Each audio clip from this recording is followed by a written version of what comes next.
सी में। प्लीज रोटी पलटा दो, turn the chapati upside down. सब्जियां धो दो, रिंस द वेजिटेबल। ज्यादा मत पकाना, डोंट ओवर कुक।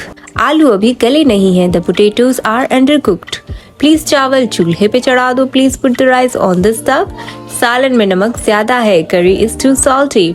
मसाले मिला ले, मिक्स द स्पाइसेस। खाना पक रहा है, द फूड इज कुकिंग। गरम खाना दीजिए, सर्व हॉट फूड। जरा नमक इधर करना, kindly pass me the salt. मैं हर रोज किचन साफ करती हूँ, I daily clean my kitchen. मुझे किचन को साफ करके पोछा मारना है, I have to sweep and mop the kitchen floor. मुंह भर के बातें ना करो, don't talk with your mouth full.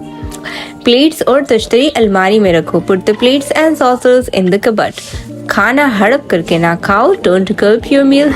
मेरी माँ मजेदार खाना बनाती है, माई मदर कुक्स डिलिशियस फूड। वो मटर छील चुकी है, she has peeled the green peas. उसने आटा छान लिया है, शी हैज